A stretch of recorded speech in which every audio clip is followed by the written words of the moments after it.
नमस्कार दोस्तों, Indian school of network marketing के इस ऑफिशियल यूट्यूब चैनल पे आप सबों का स्वागत है। आज के इस वीडियो को अंत तक देखिएगा। मैं दावे के साथ कहता हूं कि ये वीडियो आपके बड़े काम की होने वाली है, क्योंकि आज के इस वीडियो में मैं आपको बताने वाला हूं कि आखिरकार आप क्या करें कि कोई भी बंदा जो आपके साथ जुड़े वो लंबे वक्त तक आपके साथ टिका रहे, काम करे और हो सके तो अंतिम सांस तक आपके साथ बना रहे। जी हां, कई लोगों ने मुझसे पूछा कि आखिरकार ये बेसिक ट्रेनिंग क्या है और बेसिक ट्रेनिंग में क्या बताना चाहिए। मैं आपको बताऊं कि बेसिक ट्रेनिंग उस ट्रेनिंग का नाम है जो किसी भी बंदे को ज्वाइनिंग के जस्ट बाद दी जाती है। जब कोई बंदा आपके साथ ज्वाइन करता है तो ज्वाइनिंग के जस्ट बाद वो कोई लीडर नहीं हो जाता, वो सिर्फ और सिर्फ एक सेल रहता है। ज्वाइनिंग तक आपका काम पूरा नहीं होता, मेन काम तो ज्वाइनिंग के बाद शुरू होता है। और ज्वाइनिंग के बाद किसी भी सेल को लीडर में कैसे बदलना है ये एक सफल नेटवर्कर जानता है। और जितने भी लोग इस इंडस्ट्री के अंदर सफल हुए हैं उन्होंने सेल्स को लीडर में बदलने का काम किया है और यही रीजन है कि वो सफल हुए हैं। बेसिक ट्रेनिंग किसी भी सेल को लीडर में बदलने के लिए सबसे बड़ी भूमिका निभाता है, क्योंकि ये ज्वाइनिंग के जस्ट बाद दी जाती है। बेसिक ट्रेनिंग का मेन उद्देश्य होता है एक इंसान को जो इस इंडस्ट्री के अंदर नया है मेंटली प्रिपेयर करना इस चीज के लिए कि इस बिजनेस में कई चैलेंजेस हैं और उसे इस बात से रूबरू करा देना कि इस बिजनेस के अंदर आप सो के या आराम करके सफल नहीं होते, यहां भी मेहनत करना पड़ता है, ये बात उसके जहन में डाल देना। कई बार मैंने देखा है कि जो लोग नेगेटिव होते हैं या फ्रस्ट्रेटेड होते हैं और एक साल के अंदर नेटवर्क मार्केटिंग क्विट कर देते हैं, वो सिर्फ और सिर्फ इसलिए क्विट करते हैं कि पहले ही दिन यानी कि ज्वाइनिंग के जस्ट बाद उनको बेसिक ट्रेनिंग नहीं दी जाती है। और बेसिक ट्रेनिंग दी भी जाती है तो कई इंपॉर्टेंट बातें उनसे शेयर नहीं की जाती है। शायद इसलिए लोग शेयर नहीं करते कि वो डरते हैं, लेकिन मैं कहूंगा कि कुछ चीजें, वो 5 चीजें जो आपको बिल्कुल शेयर करनी चाहिए वो आज मैं आपको बताने जा रहा हूं। पहली बात जो आपको बेसिक ट्रेनिंग में बिल्कुल शेयर कर देनी चाहिए वो ये है कि कंपनी के बारे में आपको उसे सब कुछ बता देनी चाहिए। कंपनी कब शुरू हुई, कंपनी के डायरेक्टर्स कौन है, कंपनी का एथिक्स क्या है, कंपनी का पर्पस क्या है और कंपनी के लीगल्स क्या है। कोई भी अगर कंपनी के पास सर्टिफिकेशन है तो वो भी आप उसे बता दीजिए, ताकि कंपनी को लेके उसके मन में कोई शक ना रहे। जब वो बाहर जाए और कोई इंसान उससे ये कहे कि आपकी कंपनी ठीक नहीं है, आपकी कंपनी फेक है, तो उसका विश्वास डोल ना जाए, उसका विश्वास हिल ना जाए। इसके लिए आप पहले ही दिन बेसिक ट्रेनिंग में उसे कंपनी की पूरी जानकारी दे दीजिए। उसके बाद जो सबसे अहम चीज है बेसिक ट्रेनिंग में वो ये बताना कि ये जो बिजनेस है ये रिजेक्शन हैंडलिंग का बिजनेस है।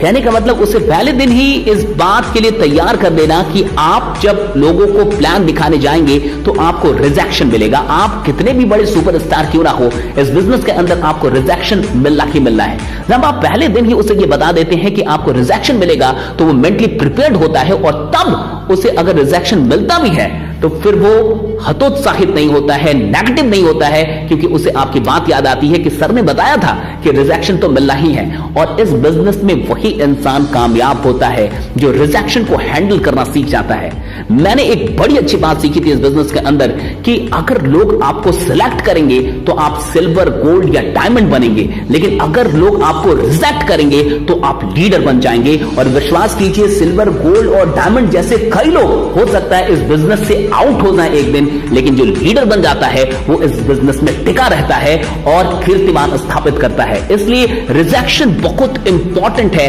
आप इसे पहले ही दिन उसके दिमाग में डाल दीजिए कि जितना रिजेक्शन मिलेगा उतना बड़ा वो लीडर भी बनेगा। इसलिए वो कभी भी घबराए मत, इसे नेगेटिवली ना ले, इसे पॉजिटिवली ले। अगली बात जो आपको बेसिक ट्रेनिंग में क्लियर कर देनी चाहिए वो ये है कि आपको उसके रीजंस को क्लियर कर देना चाहिए कि आखिरकार वो क्यों इस बिजनेस को करना चाहते हैं, उसका ड्रीम क्या है। ड्रीम लिस्ट उसकी बनवा दीजिए, ड्रीम लिस्ट लिखवा दीजिए और क्या रीजन है, किस कारण से वो इस बिजनेस को करना चाहता है। हो सके तो अपने कारण को शेयर कीजिए कि आखिरकार आपने ये बिजनेस क्यों ज्वाइन किया और अभी तक आप इस बिजनेस में क्यों टिके हुए हैं और कर रहे हैं। अगर उसके ड्रीम बड़े नहीं होंगे तो वो बड़े चैलेंजेस को फेस नहीं करेगा। याद रखिए, दुनिया के अंदर वही लोग बड़े चैलेंजेस को फेस करते हैं जिनके सपने बड़े होते हैं। अगर सपने छोटे होंगे तो चैलेंजेस भी छोटा ही इंसान फेस करेगा और जैसे ही बड़े चैलेंजेस आएंगे वो क्विट कर देगा। इसलिए ड्रीम लिस्ट जरूर तैयार कराइए चाहिए एक शॉर्ट टर्म ड्रीम लिस्ट, एक मिड टर्म ड्रीम लिस्ट और एक लॉन्ग टर्म ड्रीम लिस्ट। ये 3 तरीके की ड्रीम लिस्ट, यानी 1 साल के अंदर, 5 साल के अंदर और 10 साल के अंदर क्या करना है, ये लिखित होनी चाहिए, डायरी पे लिखा हुआ होना चाहिए। क्योंकि एक ड्रीमर ही नेटवर्क मार्केटिंग कर सकता है। नेटवर्क मार्केटिंग बिना ड्रीम के चलती नहीं है। ये एक ऐसी इंडस्ट्री है जिसे सपने ही दौड़ाते हैं। अगर सपने होंगे तो ही वो काम करेगा। ये उसकी पहले दिन ही आपको क्लियर कर देनी चाहिए। अगली चीज जो आपको बेसिक ट्रेनिंग में जरूर बता देनी चाहिए, वो 2 गोल्डन रूल।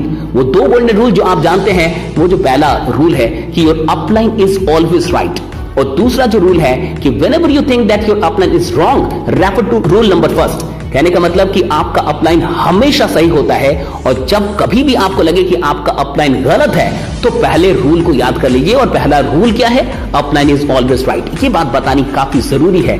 और एक और बात जो आखिरकार आपको बिल्कुल बता देनी चाहिए, बिल्कुल नहीं भूलना चाहिए, वो ये है कि उसे कभी भी कोई सेमिनार और ट्रेनिंग सेशन मिस नहीं करना है। अगर वो इस बिजनेस के अंदर कामयाब होना चाहता है तो उसे इस बिजनेस के अंदर, इस कंपनी के अंदर कामयाब होने के लिए यहाँ की ट्रेनिंग सेशंस और सेमिनार जो प्रेजेंटेशन है उसे मिस नहीं करना है। अगर वो मिस करेगा इन चीजों को तो फिर वो कामयाब नहीं हो पाएगा। ये बात पहले दिन ही आप उसे बता दीजिए। ये कुछ चीजें अगर आप बेसिक ट्रेनिंग में, अगर आप पहली ट्रेनिंग में किसी को बता देते हैं तो बहुत अधिक चांसेस होते हैं कि वो इंसान आपके साथ टिक जाएगा। तब तक आप इस चैनल के साथ जुड़े रहिए, बने रहिए, जमे रहिए, क्योंकि मुझे पता है कि आपका जीतना सुनिश्चित है। अपना ख्याल रखिए, और अगर आपको ये वीडियो अच्छी लगे तो लाइक कीजिए, कमेंट कीजिए, शेयर कीजिए और इस चैनल को सब्सक्राइब करना मत भूलिए। अलविदा, शुक्रिया।